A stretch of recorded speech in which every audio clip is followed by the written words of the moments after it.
जीव के साथ दो धर्म है, धर्म से अर्थ कर्तव्य, धर्म से अर्थ है कर्तव्य।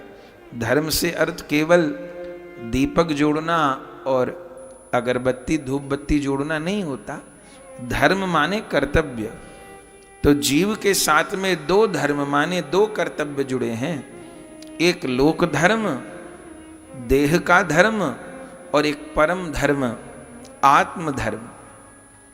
लोक धर्म को तो संसार के व्यक्ति निभाते हैं, जैसे भी निभाएं। लोक धर्म माने इस शरीर का निर्वाह, इस शरीर के संबंधों का निर्वाह, ये सब लोक धर्म है। विवाह हुआ, संतान का जन्म हुआ, उनका लालन पालन किया, उनका विवाह किया, घर बनाया, पैसा कमाया, पढ़े लिखे, ये सब लोक धर्म है। पर ये भी धर्म युक्त हो तभी धर्म है, अगर अधर्म पूर्वक हो तो ये भी फिर धर्म नहीं है। तो एक लोक धर्म है जो देह के साथ जुड़ा हुआ है, एक परम धर्म है जो आत्मा के साथ जुड़ा हुआ है।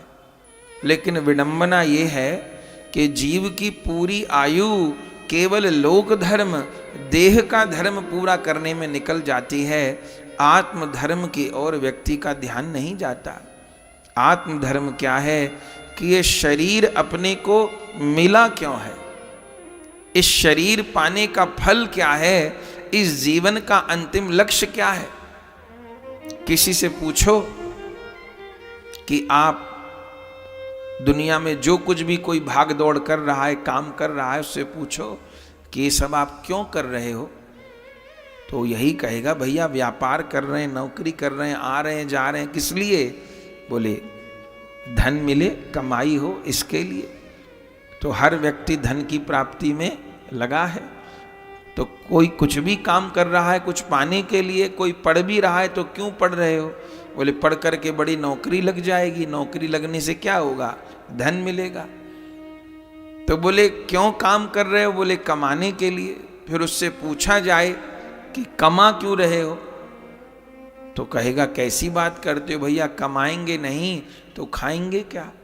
तो भोजन करने के लिए और अपनी आवश्यकताओं की सुविधा के सामान हमको प्रचुर मात्रा में मिले, इसके लिए तो कमा रहे हैं खाने के लिए। फिर उससे पूछो कि खा क्यों रहे हो, सुविधा के सामान क्यों जुटाना चाहते हो? वो कहेगा बड़े मूर्ख हो, अरे खा रहे हैं जीने के लिए, नहीं खाएंगे नहीं सुविधा के सामान होंगे तो सुखपूर्वक कैसे जिएंगे? तो जिंदगी आराम में सुख में निकले, इसके लिए। फिर उससे पूछो तो जी क्यों रहे हो, जी कब तक रहे हो, जी क्यों रहे हो? तो कहेगा जी रहे हैं मरने के लिए।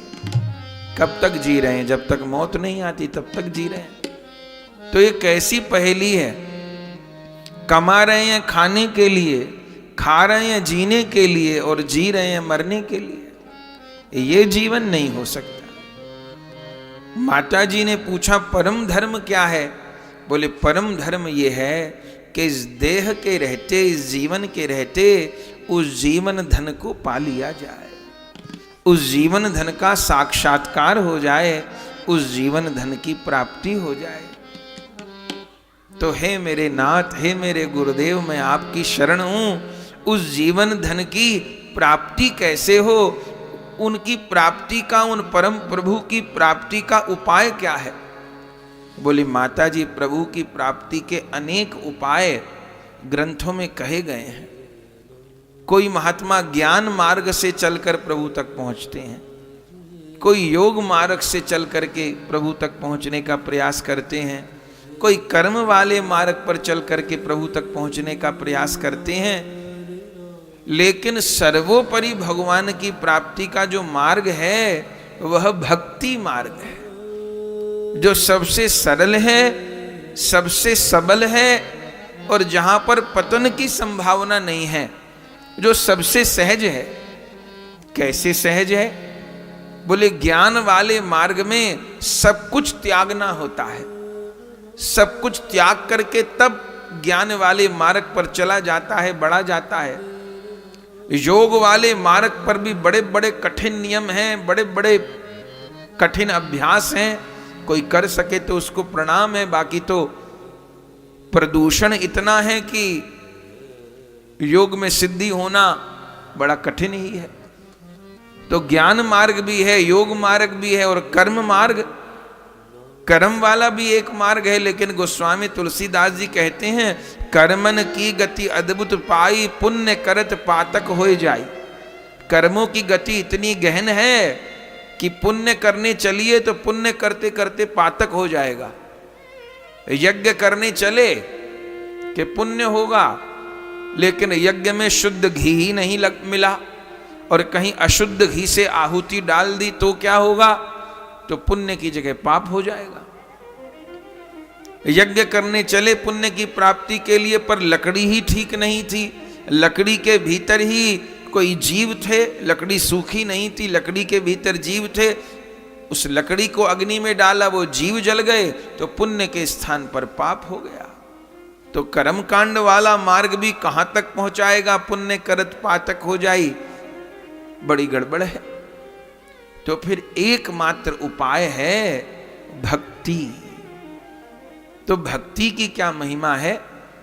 ज्ञान मार्ग में कठिनाई है, योग मार्ग में कठिनाई है, कर्म वाले मार्ग में तो बहुत कठिनाई है, कर्म कांड वाले मार्ग में, पर भक्ति मार्ग में कठिनाई नहीं है, बस करने की इच्छा हो तो हो जाए।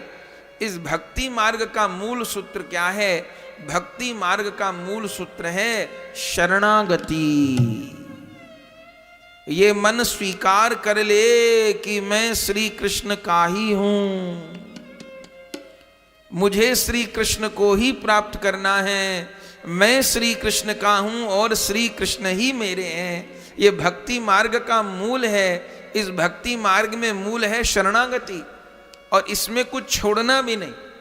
और मार्गों में सब कुछ छोड़ना है, इस मार्ग में छोड़ना नहीं, इस मार्ग में जोड़ना है। बोले कोई पूछे ये घर किसका है, तो ये मत कहिए कि मेरा है, ये कहिए हमारे ठाकुर जी का है। तो ये गाड़ी किसकी है, ये भी हमारे ठाकुर जी की है। और हृदय से माने, केवल कहीं ही नहीं, ये गाड़ी भी ठाकुर जी की है। ये व्यापार किसका है, बोले ये भी हमारे ठाकुर जी का है। ये परिवार किसका है, बोले ये भी ठाकुर जी का है। बोले आप किसके हो, बोले हम भी ठाकुर जी के हैं। तो फिर इस जगत दुनिया में तुम्हारा कुछ है क्या, बोले सब तो मेरे ठाकुर जी का है, पर ठाकुर जी मेरे हैं। वह इतनी बात समझ में आए तो पूरी भक्ति समझ में आ गई।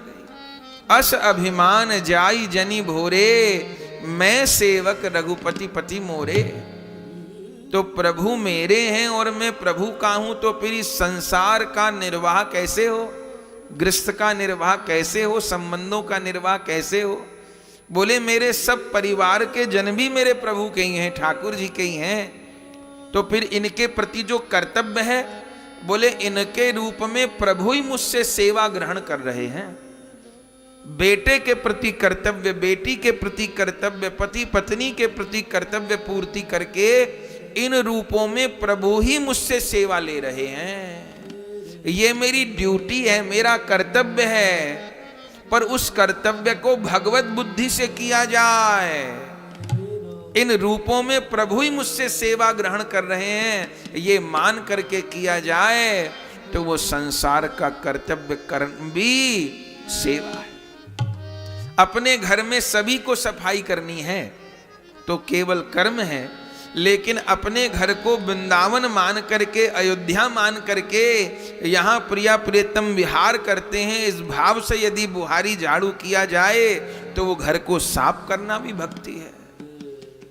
अरे घर में सभी को रसोई बनानी है, सभी को भोजन करना है, सभी को भोजन ग्रहण करना है, लेकिन ये रसोई भी ठाकुर जी की है, इसमें जो बनेगा वो प्रभु को भोग लगेगा। प्रभु के लिए भोग सामग्री बन रही है, और वो सामग्री बना करके प्रभु को भोग लगाना और फिर प्रसाद पाना और सबको पवाना, तो ये भी भक्ति है। उस रसोई से भी प्रभु को जोड़ दे, और जितने भी जन के प्रति कर्तव्य बुद्धि है, ये सब मेरे प्रभु के ही जन हैं। व्यापार करने चले, वो व्यापार भी प्रभु का ही है। मैं तो मुनीम हूं, मालिक नहीं हूं। व्यापार प्रभु का है, उन्हीं का व्यापार ईमानदारी से करूंगा, और जो उससे आय होगी उससे प्रभु की सेवा करते हुए प्रभु के जन की सेवा करूंगा, अपने कर्तव्य की पूर्ति करूंगा। तो हर कर्म के लक्ष्य में श्री कृष्ण हो, इसका नाम भक्ति है। और फिर इन कर्तव्य कर्म को करते हुए मुझे पहुंचना कहां है? भगवान ने यही बात गीता में अर्जुन को समझाई है, कर्मण्येवाधिकारस्तु मा फलेषु कदाचन। हे अर्जुन, तू कर्म कर, कर्म के फल की चिंता मत कर। मैं जो तुझे बता रहा हूं वो तू कर्म कर, कर्म का फल मैं प्रदान करूंगा, ये भगवान गीता में कहते हैं। लेकिन हम जीवों की क्या समस्या है, हमको सबसे ही फल चाहिए, हर किसी से फल चाहिए। पति को पत्नी से फल चाहिए, पत्नी को पति से फल चाहिए, पिता को पुत्र से फल चाहिए, पुत्र को पिता से फल चाहिए, हमको सबसे ही फल चाहिए, सारे समाज से फल चाहिए। मुझे ये करने से क्या मिला, मुझे वो करने से क्या मिला। भगवान गीता में एक बार नहीं, डंके की चोट पर बार बार कह रहे हैं, तू कर्म कर, फल मैं प्रदान करूंगा। लेकिन हम लोगों की ना समझिए, हमको सभी से ही फल चाहिए। तो इस संसार को भगवान का स्वरूप मान करके, अपने परिवार के सदस्यों को भगवान का स्वरूप मान करके उनके प्रति कर्तव्य बुद्धि से कर्म करें। इन सब रूपों में भगवान मुझसे सेवा ले रहे हैं, मुझे सबके प्रति अपने कर्तव्य पूरे कर देने हैं, लेकिन बदले में कुछ चाहना नहीं है। चाह लिया तो गड़बड़ हो गई। मुझे चाहना कुछ नहीं है, क्योंकि मैं जो कुछ भी कर रहा हूं उसका फल मुझे प्रभु प्रदान करेंगे। मैं सबके प्रति अपना कर्तव्य पूरा कर लूं, पर बदले में चाहूं नहीं। तो मैं चाहूंगा क्या? मैं एकमात्र श्यामा श्याम को ही चाहूंगा, और उनके अतिरिक्त और कुछ नहीं चाहूंगा, मैं उनको ही चाहूंगा। माता जी, इसी का नाम भक्ति है। तो भक्ति के तो बहुत भेद हैं प्रभु। काचित त्वयि उचिता भक्ति कीदृशी मम गोचरा। मेरे लिए कौन भक्ति उचित है? तब उस समय कपिल भगवान कह रहे हैं, माता जी, अनिमित्ता भागवती भक्ति सिद्धेर गरियसी। कौन सी भक्ति? जो अनिमित्ता भक्ति है, माने जो किसी निमित्त को लेकर के नहीं है, जो किसी निमित्त को लेकर के है, किसी प्रयोजन को लेकर के है। माने पाठ तो किया, कीर्तन तो किया, कथा तो की, कथा तो सुनी, मंदिर तो गए, लेकिन किसी लक्ष्य को लेकर के, मेरा ये काम हो जाए इसके लिए मुझे ये पाठ करना है, मेरा ये काम हो जाए इसके लिए मुझे जप करना है। तो क्या हुआ? तो लक्ष्य प्रभु नहीं थे, लक्ष्य वो काम था। तो फिर स्वामी सेवक संबंध ही गड़बड़ा गया। लक्ष्य वो काम था, लक्ष्य प्रभु नहीं थे। तो भक्ति करनी होगी और प्रभु की प्राप्ति के लिए ही करनी होगी। अनिमित्ता भागवती भक्ति सिद्धिर गरियसी। जिस भक्ति में कामना है वो भक्ति प्रभु तक नहीं पहुंचा पाएगी। भक्ति निष्काम करनी होगी। हां, निष्काम न हुआ जाए तो चलो कामना युक्त ही करें, लेकिन करते रहें। पहली घटना क्या होगी? पहली घटना यह घटेगी कि मन से कामना समाप्त होगी। और जब निष्काम भक्ति होगी, अनिमित्ता भक्ति होगी, तब कृपा बरसेगी। तो अनिमित्ता भक्ति का स्वरूप क्या है प्रभु? कपिल भगवान माता जी को कहते हैं, तीव्रेन भक्ति योगेन मनोमयर्पितम स्थिरम।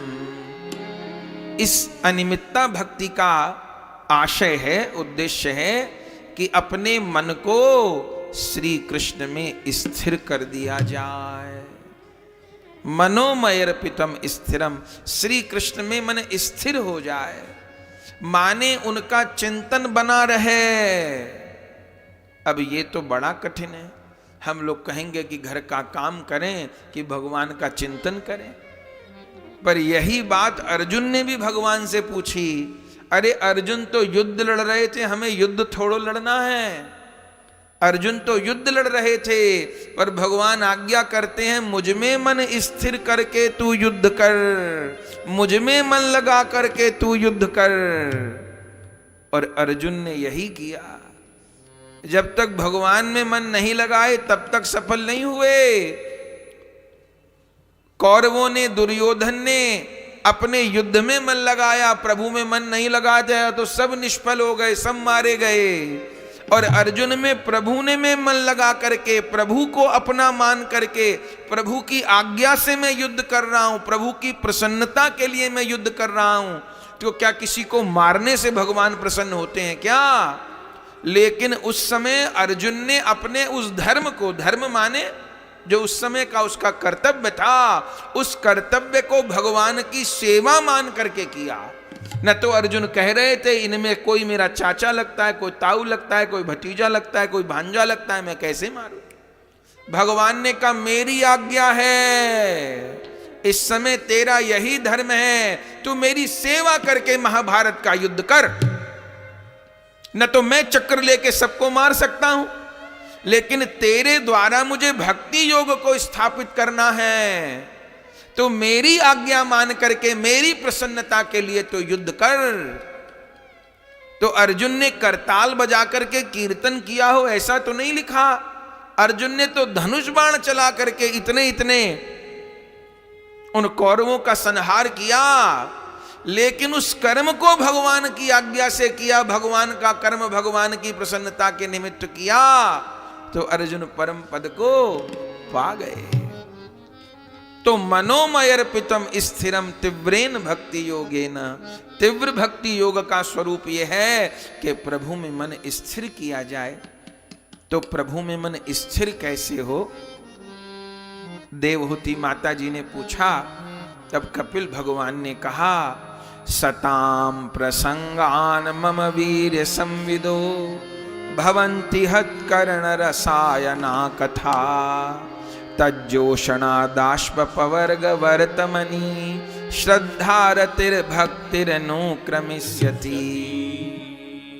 हे माता जी, सताम प्रसंगान मम वीर्य संविदो, पहला काम करना होगा कि प्रभु के यश से पूर्ण, प्रभु के प्रेम से पूर्ण, प्रभु की लीलाओं से पूर्ण कथा को श्रवण करना होगा। सताम प्रसंगान मम वीर्य संविदो। और भवंती हत्कर्ण रसायना कथा, वह ज्ञान, वह लीला, वह कथा कान में जाएगी तो रसायन का काम करेगी, दवा का काम करेगी। जैसे शरीर को स्वस्थ रखने के लिए मुख से दवा खानी पड़ती है, मुंह के माध्यम से दवा खानी पड़ती है, लेकिन चित्त को स्वस्थ करने के लिए कान के माध्यम से दवा खानी पड़ती है। भवंति हत्कर्ण रसायना कथा। और फिर क्या होगा? तज्जोषणा दाष्पवर्ग वर्तमनी श्रद्धारतिर्भक्तिरनुक्रमिष्यति। पहले श्रद्धा उत्पन्न होगी, फिर श्रद्धा, फिर साधु संग, फिर भजन क्रिया, फिर अनर्थ निवृत्ति, फिर निष्ठा, फिर आसक्ति, फिर रुचि, फिर भाव और फिर प्रेम। तो श्रवण करना होगा और श्रवण के साथ कीर्तन करना होगा। अभी जिसका उपदेश सुखदेव जी ने दिया, यहां कपिल भगवान ने फिर वही उपदेश दिया। जप करना होगा। क्या जप करना होगा? भगवान के सारे नाम सर्वोपरि हैं, लेकिन अपने पुराणों में महामंत्र की महिमा को सर्वोपरि रूप में गाया गया है। तो 16 नाम 32 अक्षर वाले महामंत्र का संख्या पूर्वक जप करना होगा। ये महामंत्र कौन है कपिल भगवान? ये महामंत्र है हरे कृष्णा कृष्ण कृष्ण हरे हरे, हरे राम राम राम हरे हरे। इन 16 नाम 32 अक्षर वाले महामंत्र का संख्या पूर्वक जप करना होगा। कम से कम 16 माला जप का नियम तो सब कोई बनाइए। 16 माला महामंत्र की करने से 25,000 नाम होता है। सब लोग नाम जप का नियम बनाइए। यहाँ कपिल भगवान आज्ञा करते हैं जप करना होगा। माता जी कहती हैं जप करने का तो प्रयास करती हूँ, आपके पिता भी जप करते थे, मुझे भी उपदेश करते थे, लेकिन जप करते हुए मन स्थिर नहीं रहता।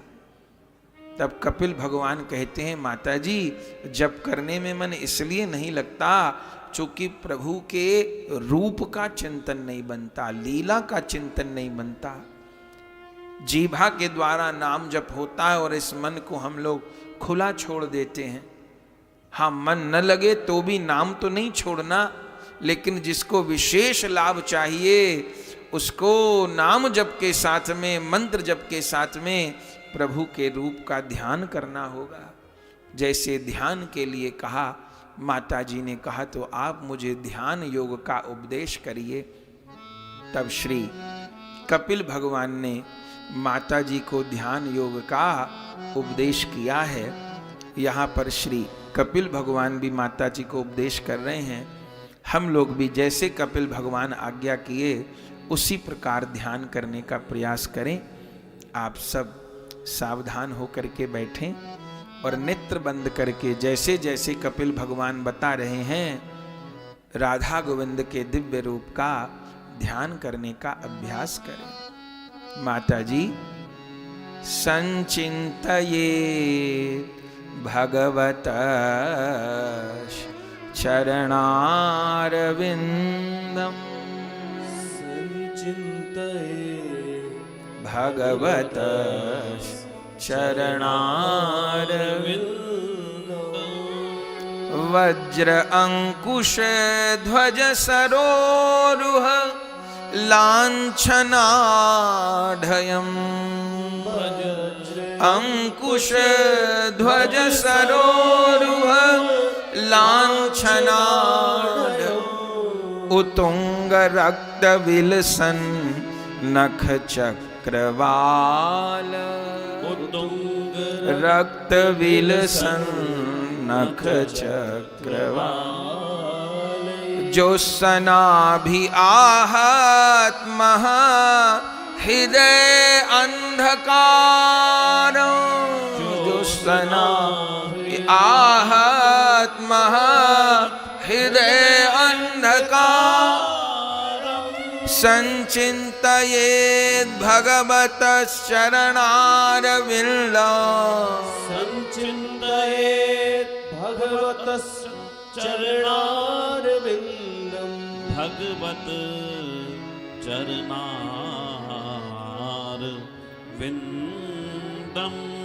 भगवतः चरणारविंदम्। माता जी दोनों नेत्र बंद कर लीजिए और भावना करिए कि आप श्री धाम वृंदावन में श्री यमुना जी के तट पर विराजमान हो, जहाँ श्री धाम वृंदावन में दिव्य यमुना जी प्रवाहित हो रही हैं। आहा, कैसा दिव्य नीला नीला जल प्रवाहित हो रहा है। यमुना जी में दिव्य कमल खिले हैं। यमुना जी के दोनों तटों पर दिव्य कल्प वृक्ष की पंक्ति लगी है। किसी वृक्ष पर कोयल बैठकर राधा नाम का गान कर रही है, किसी वृक्ष पर शुकदेव कृष्ण नाम का गान कर रहे हैं। आहा, और उन्हीं श्री यमुना तट पर दिव्य वंशी वट है। उस वंशी वट के नीचे स्वर्ण कमल पर प्रिया प्रियतम श्यामा श्याम गर्भहियां देकर विराजमान है। आहा, जिन प्रिया प्रियतम को अष्ट सखियां घेरे हैं। कोई सखी वीणा बजा रही है, कोई सखी पखावज बजा रही है, कोई सखी सारंगी बजा रही है, कोई सखी मधुर पदों का गान कर रही है, कोई सखी पुष्पमाला गूंथ कर लाई है प्रिया प्रियतम के कंठ में पहराने के लिए। कोई सखी पान दान लेकर के खड़ी है पान की बेरी प्रभु के मुख में देने के लिए। कोई सखी हाथ में पीक दान लिए है। कोई सखी प्रिया प्रियतम के चरणों में चंदन चर्चित तुलसी अर्पण कर रही है। कोई चरणों में महावर की रचना कर रही है। कोई आरती का थाल सजा करके आरती कर रही है। प्रिया प्रियतम वंशी वट के नीचे गरबहियां दे करके शोभायमान है। आहा, उस झांकी का ध्यान करो मां, उस झांकी का ध्यान करो। कैसे ध्यान करूं, कहां से ध्यान करूं? मां, प्रारंभ करो श्याम सुंदर के चरण कमल से। सबसे पहले प्रभु के चरण तल को निहारो। देखो, श्याम सुंदर के श्याम वर्ण के चरण हैं और किशोरी जी के गौर वर्ण के चरण हैं, लेकिन दोनों के तरुआ एकदम लाल हैं, अरुण हैं। और इन चरणों में कैसे कैसे दिव्य चिन्ह बने हैं, उनका ध्यान करो मां, दर्शन करो।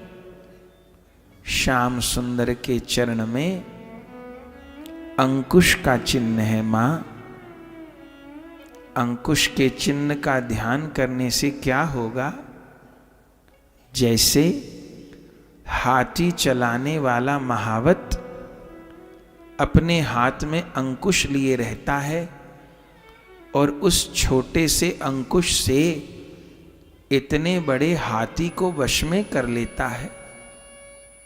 ऐसे प्रभु के चरणों में अंकुश के चिन्ह का ध्यान करने से धीरे धीरे धीरे ये मन रूपी हाथी बस में होने लगता है मां, और धीरे धीरे ये मन रूपी हाथी शांत हो जाता है। दूसरा चिन्ह कमल का चिन्ह है। देखो मां, प्रभु को कमल बहुत प्रिय है। प्रभु के कंठ में कमल की माला, प्रभु के हस्त में कमल, प्रभु के चरण में कमल का चिन्ह, और प्रभु के सब अंगों को भी कमल की उपमा दी जाती है। क्योंकि कमल कीचड़ में उत्पन्न होता है पर कीचड़ में लिप्त नहीं होता। ऐसे प्रभु के चरण में स्थित कमल के चिन्ह का ध्यान करते करते करते ये मन इस संसार की कीचड़ से उपराम हो जाता है मां। उस कमल के चिन्ह का ध्यान करो। तीसरा चिन्ह मत्स्य का चिन्ह है मां। मछली के चिन्ह का ध्यान करो। प्रभु के चरण में मछली के चिन्ह का ध्यान करने से क्या होगा? जैसे मछली जल के बिना नहीं रह पाती, ऐसे प्रभु के चरण में मत्स्य के चिन्ह का ध्यान करते करते साधक का मन भी मत्स्य की तरह हो जाता है। प्रभु के नाम रूप लीला धाम के बिना नहीं रह पाता। जैसे मत्स्य की आसक्ति जल में होती है, ऐसे साधक की आसक्ति प्रभु के नाम और रूप में हो जाती है। चौथा चिन्ह स्वास्तिक का चिन्ह है। उस स्वास्तिक का ध्यान करो मां। इस स्वास्तिक के चिन्ह का ध्यान करने से संतुलन प्राप्त होता है। जो मन में असंतुलन है वह दूर हो जाता है और मन संतुलित होकर के श्यामा श्याम में स्थिर हो जाता है। पांचवा चिन्ह ध्वजा का चिन्ह है मां। प्रभु के चरणों में स्थित ध्वजा का चिन्ह का ध्यान करने से उस ध्यान करने वाले भक्त की भक्ति ध्वजा भी सबसे ऊपर लहराती है। कोई विषय का आवेग, कोई पाप का आवेग उस भक्त की भक्ति ध्वजा को नहीं गिरा पाता। मां, ध्वजा के चिन्ह का ध्यान करो। अब धीरे धीरे मन को ऊपर ले जाओ। आहा, प्रभु के कैसे दिव्य चरण हैं और उन दिव्य चरणों में कैसे दिव्य नख हैं।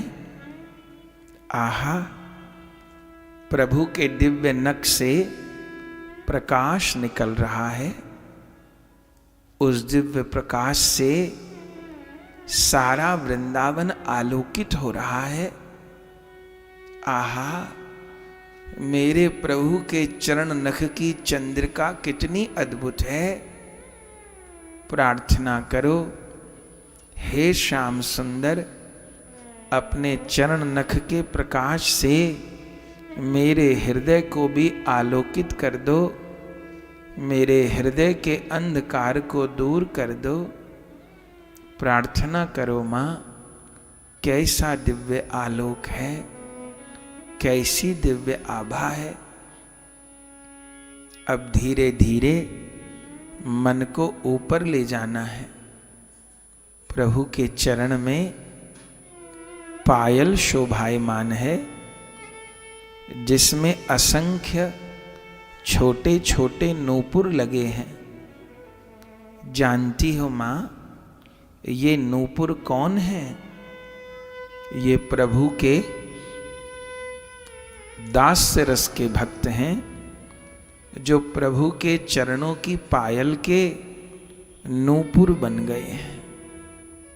आहा, इन नूपुर को निहारो। प्रार्थना करो, हे नंद नंदन, मुझे भी अपनी पैजनी का नूपुर बना लो। मुझे भी अपने चरण कमल में स्थान प्रदान करो। अब धीरे धीरे ऊपर जाना है मां, श्री कृष्ण की ओर से। प्रभु की कमर में पीले रंग की धोती बंधी है। कैसी दिव्य पीतांबरी, जिसकी केसरिया किनारी है। उस दिव्य पीतांबरी का दर्शन करो मां। आहा, कैसी शोभा है उस दिव्य पीतांबरी की, जिससे दिव्य प्रकाश निकल रहा है। आहा, कैसी दिव्य आभा है उस पीतांबरी की। वायु के झोंके से प्रभु की वह कमर की पीतांबरी उड़ रही है, हिल रही है। दर्शन करके मेरे नेत्र शीतल हो रहे हैं। अब देखो मां, प्रभु की कमर में करधनी विराजमान है, जिस करधनी में बहुमूल्य रतन लगे हैं। इस करधनी को निहारो। ये करधनी कोई और नहीं, ये प्रभु के सख्य रस के भक्त हैं, जो प्रभु की कटी की करधनी बन गए हैं और बाजू के बाजू बंद बन गए हैं। करधनी को निहारो, कैसे दिव्य रतन लगे हैं, कैसे दिव्य नूपुर लगे हैं। अब धीरे धीरे मन को ऊपर ले जाना है। प्रभु की गहरी नाभि है, कैसा दिव्य प्रभु का उदर है, और अब प्रभु का विशाल वक्ष स्थल। आहा, जिस वक्ष स्थल पर एक और भृगुलता का चिन्ह है और एक और श्रीवत्स रेखा का चिन्ह है। ये श्रीवत्स रेखा क्या है? ये स्वर्णिम रोमावली की रेखा है। साक्षात श्री जी ही अपने प्रियतम के वक्ष पर वक्ष विलासिनी होकर विराजमान हैं। उसको निहारो, कैसी स्वर्णिम रोमावली की रेखा है। प्रभु के कंठ में बड़े बड़े आभरण हैं, गले में दुलरी है, 2 मोतियों की लड़ी और उनके बीच में नीलमणि का पदक। उसके नीचे 3 मोतियों की लड़ी और उन 3 मोती की लड़ी के बीच में मूंगे का पदक। उसके नीचे मणियों की माला, उसके नीचे स्वर्ण माला, उसके नीचे गुंजा माला, उसके नीचे कमल माल और उसके नीचे दिव्य वनमाल। आहा, ये कैसी दिव्य वनमाल है जिसमें 5 रंग के पुष्प गुथे हैं। तुलसी, कुंद, मंदार, पारिजात, सरोरुहई, पंचभीर ग्रंथिता माला, वनमाला प्रकीर्तिता। प्रभु के कंठ में 5 रंगों के पुष्प की माला है मां।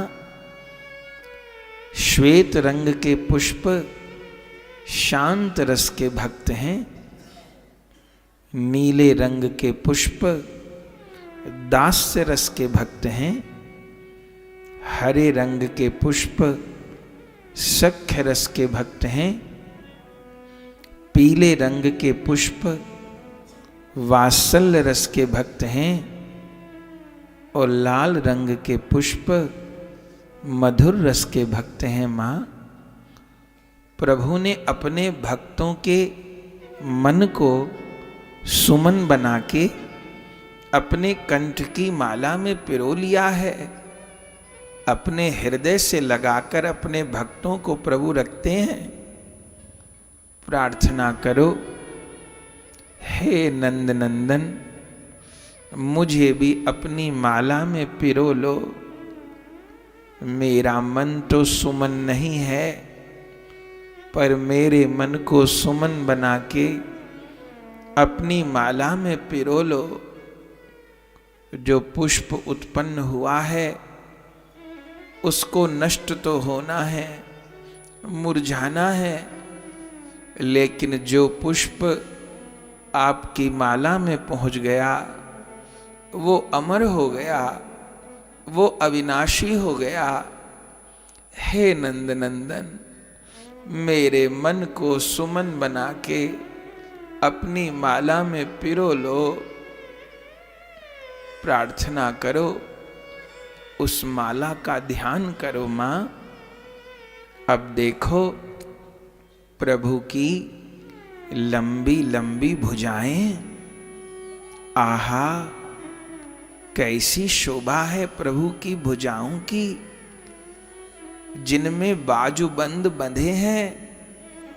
ये कितनी बलिष्ठ भुजा हैं। मां, इन्हीं भुजाओं ने डूबते गजराज को उबारा था। इन्हीं भुजाओं ने भक्त प्रहलाद की रक्षा की थी। इन्हीं भुजाओं ने श्री गिरिराज जी को धारण किया था।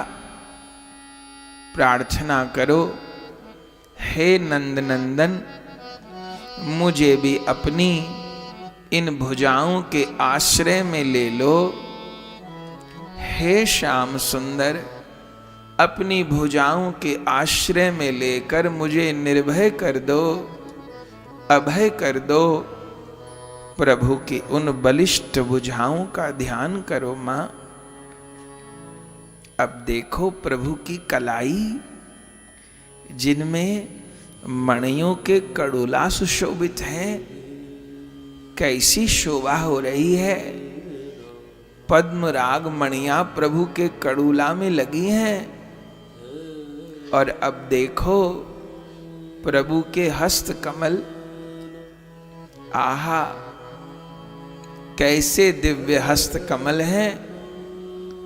हथेली एकदम लाल, ओहो, उंगलियों में कैसी दिव्य मुद्रिका प्रभु पहरे हैं। मुद्रिका में दिव्य रतन लगे हैं। इन हस्त कमल का ध्यान करो मां। ये हस्त कमल बहुत दयालु हैं। भक्त के सारे कारज बना देते हैं। मां, प्रार्थना करो, हे श्याम सुंदर, एक बार यह अपना हस्त कमल मेरे शीश पर रख दो। गोपियां गोपी गीत में कहती हैं, शिरसी देहि नः श्री कर ग्रहम।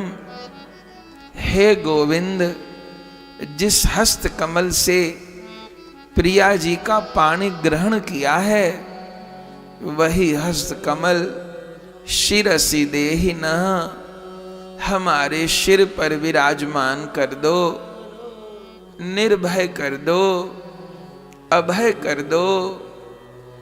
हंसी हंसी वचन कबहू मेरे सिर पर, करकू कबहू धरोगे।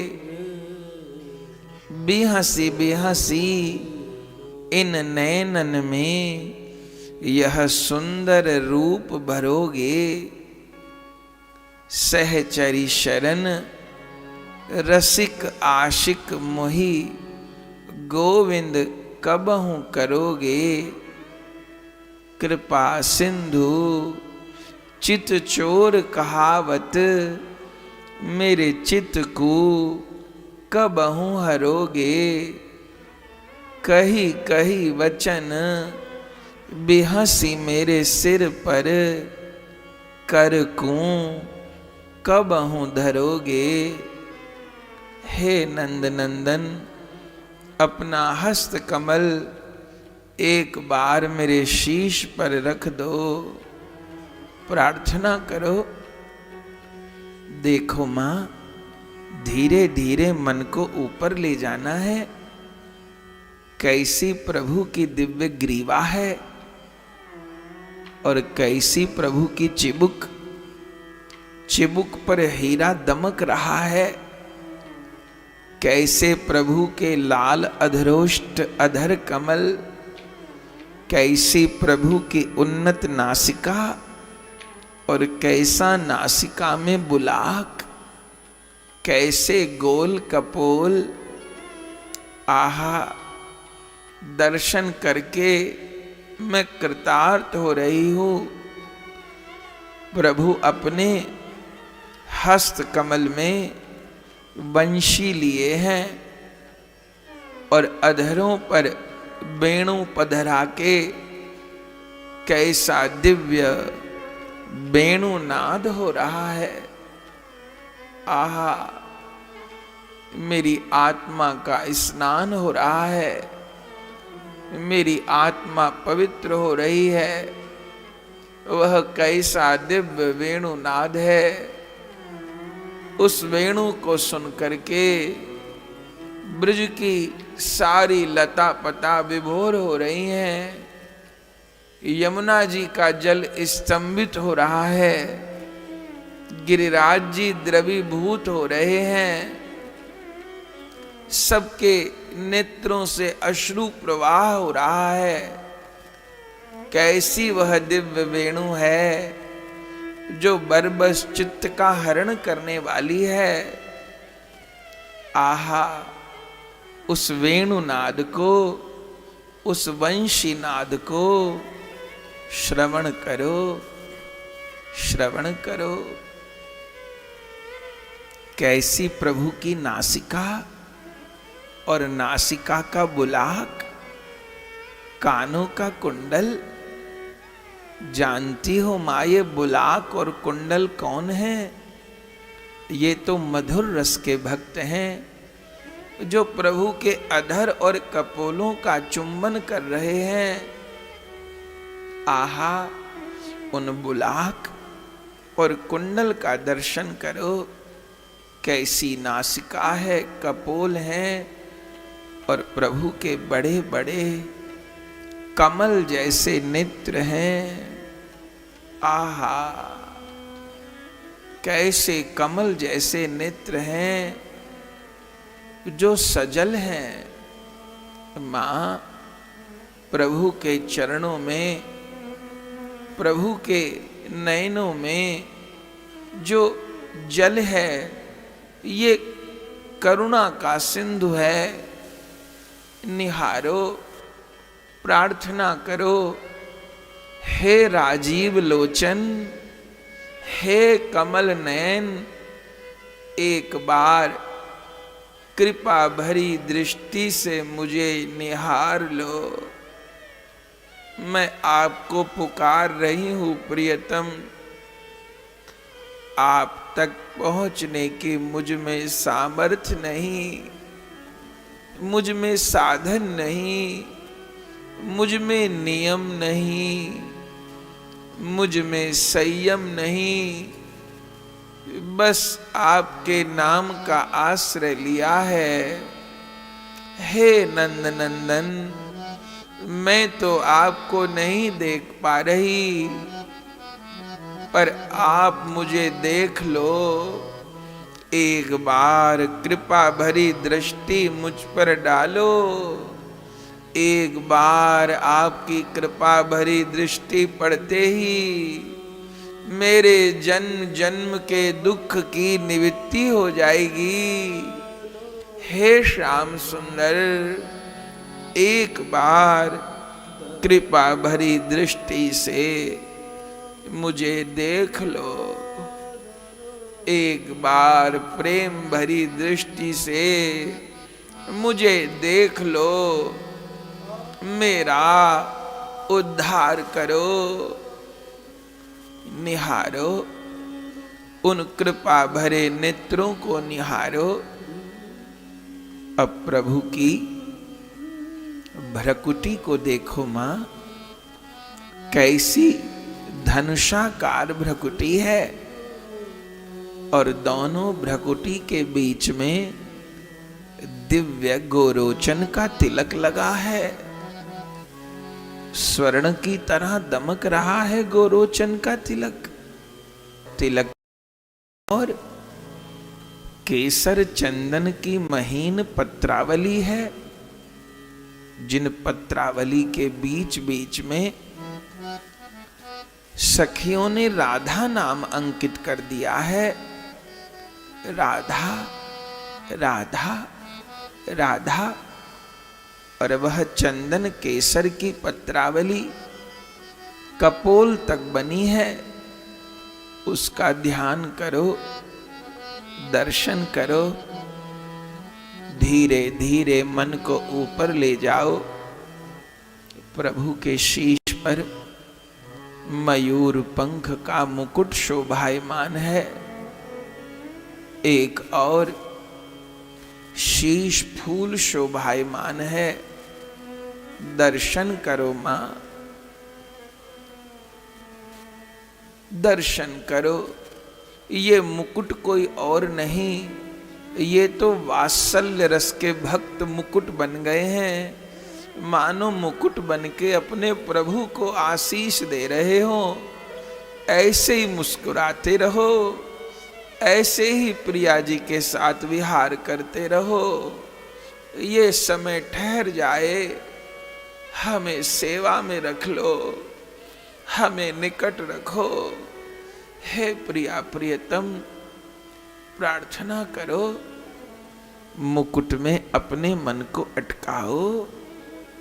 लाल जू के मुकुट में अटक जा रे मेरे मन।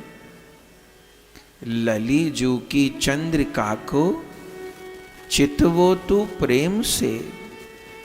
लाल भाल केसर लली के भाल चंद्र बिंदु। लाल तरु तमाल तो लली लता हेम से। लाल जू लुभावे मन मोल बिना हेली सुनो। उन्हों के मन को लुभावे लली छेम से। लालजू के ललीजू के संग की सहेली जू के। रूप ध्यावो गुण गावो नाम जपो नेम से। ध्यान करो, कैसा वह दिव्य मुकुट, कैसा दिव्य मोर पंख। जितनी देर मन अटके अटकाओ मां। अब ऊपर तो गए थे श्याम सुंदर की ओर से, पर नीचे आना है श्री जी की ओर से। अब प्रभु के मुकुट से श्री जी के मस्तक की चंद्रिका पे आ जाओ। आहा, वो कैसी लाल मणि की चंद्रिका है। प्रिया जी का अखंड सौभाग्य देदीप्यमान हो रहा है। वह चंद्रिका मुकुट का स्पर्श किए हुए है, क्योंकि प्रिया प्रियतम तो गर्भहियां दे के विराजमान है। मानो मुकुट चंद्रिका एक दूसरे को आलिंगन किए हों। उस चंद्रिका को निहारो, फिर धीरे धीरे मन को नीचे लाना है। उस चंद्रिका के नीचे प्रिया जी के मांग का सिंदूर। केश 2 भागों में बटे हैं, बीच में सिंदूर की रेखा है, और उस सिंदूर की रेखा के मध्य में प्रिया जी का सेंदूर टीका। लंबी वेणी जिस पर मणि जटित कवरी बंद है। आहा, टीके के नीचे प्रिया जी के ललाट के बीचों बीच अर्धचंद्रकार बैंदी शोभायमान है, जो सखियों ने अपने हाथ से ही अंकित की है। अर्धचंद्र, ये अर्धचंद्र की बैंदी तात्पर्य जानती हो? जैसे शुक्ल पक्ष का अर्धचंद्र पूर्ण होने को ललायित रहता है, सखियां अर्धचंद्र की बिंदु प्रिया जी के माथे पर अंकित करती हैं, मानो संकेत करती हैं कि आपसे मिलके ही प्रिया जी पूर्ण होंगी। ये अर्धचंद्र आपसे मिलकर पूर्ण हो जाएगा। माथे पर अर्धचंद्र की बिंदु है, दोनों भ्रकुटी हैं, और करुणामयी के कृपा से भरे नेत्र हैं। निहारो, करुणामयी के नेत्रों को निहारो मां, निहारो। कैसे दिव्य नेत्र हैं किशोरी जी के, जिनसे करुणा की वर्षा हो रही है, जिनसे प्रेम की वर्षा हो रही है, जिनसे माधुर्य की वर्षा हो रही है। आहा, कैसी श्री जी की दिव्य नासिका, और उस नासिका में नथ, उस नथ में छोटे छोटे हीरक लगे हैं मां, उनके नीचे मोती लटके हैं। नथ से मोतियों की लड़ी केशों में गुथी है। प्रिया जी के कानों के कुंडल डोलायमान हो रहे हैं। प्रिया जी की नासिका का बुलाक अद्भुत है।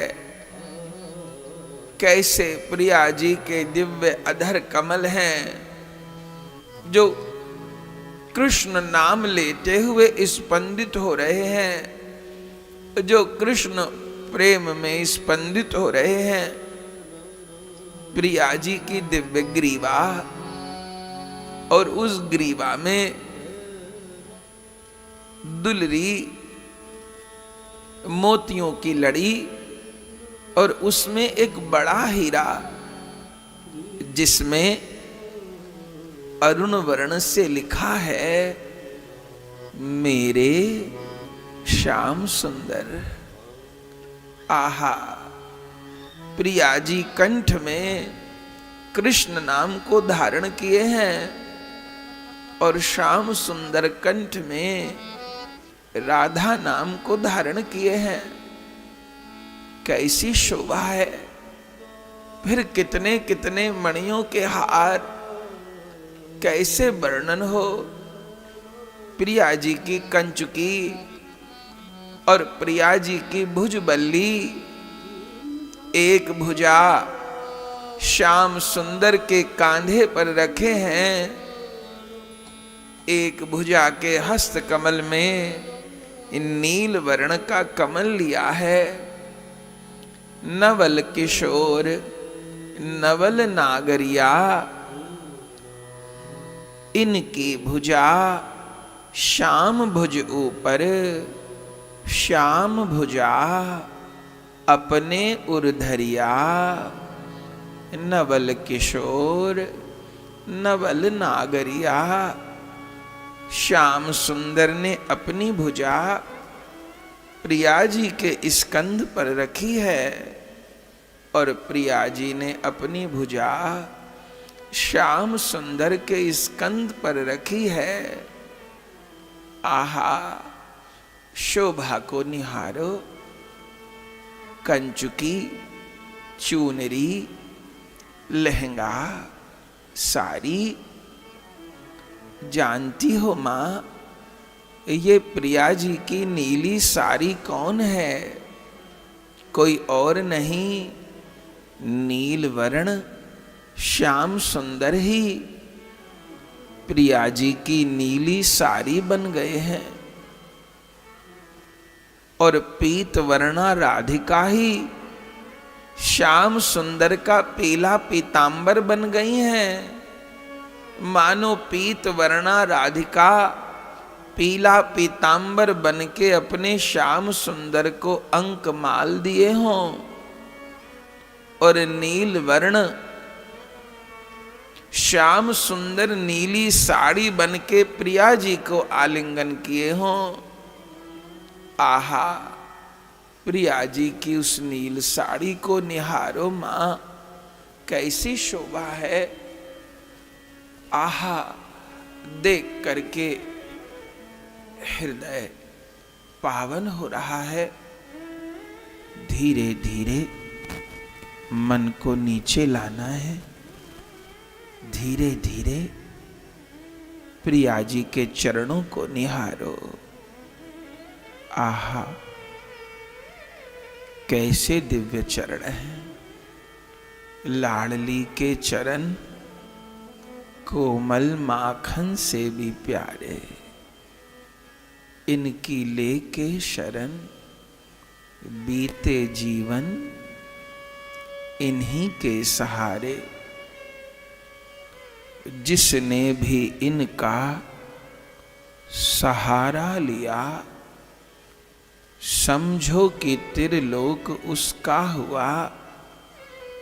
उसकी तो बिगड़ी बने आप ही, जिसको किशोरी ने अपना लिया। बांवरे मेरे मन, तू भी इन्हीं का ध्यान लगा रे। लाडली के चरण कोमल माखन से भी प्यारे। ना जाने मुझ पर कृपा होगी कब, महलन में अपने बसाएंगी कब। वे लाल से दो प्यारे चरण, मोसी पतित को दिखाएंगी कब। बांवरे मेरे मन, तू भी इन्हीं का ध्यान लगा रे। लाडली के चरण कोमल माखन से भी प्यारे।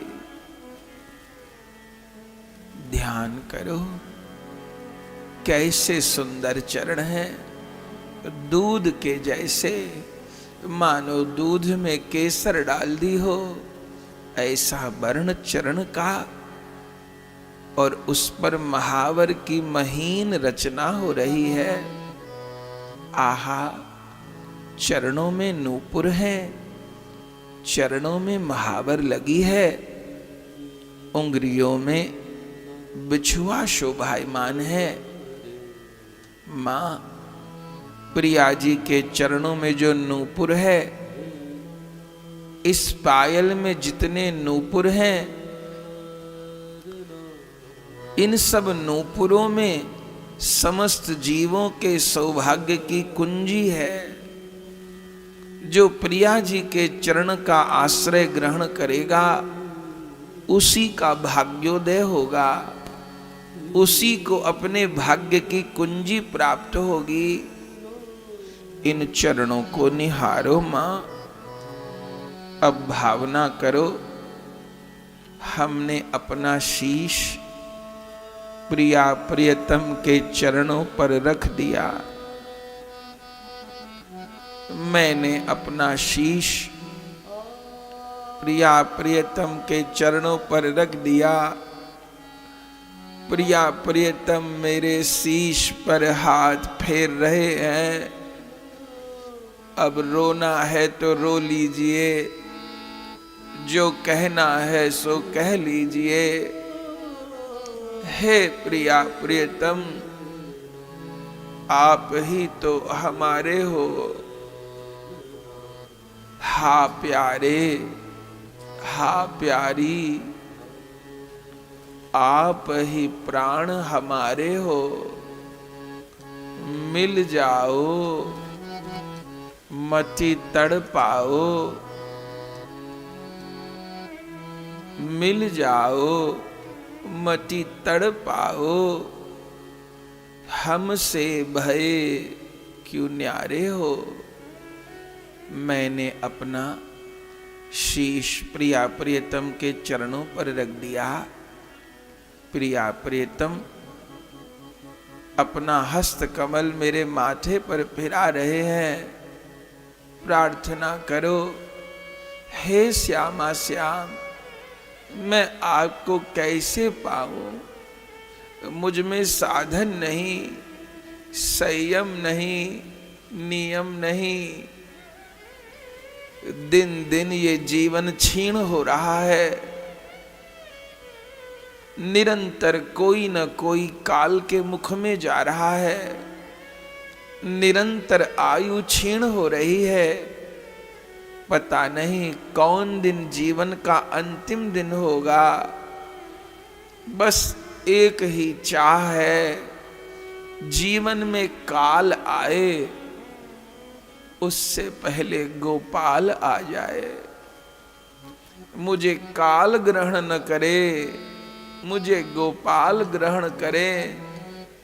हे श्यामा श्याम, मैं तो आप तक पहुंचने में असमर्थ हूं, आपके मार्ग पर चलने में असमर्थ हूं, पर आप तो परम समर्थ हो, मैं आप तक नहीं पहुंच सकूंगी, पर आप तो चलकर मुझ तक आ सकते हैं। हे प्रिया प्रियतम, मुझे स्वीकार करो, मैं आपकी शरण हूँ, मैं आपकी शरण हूँ, मैं आपकी शरण हूँ।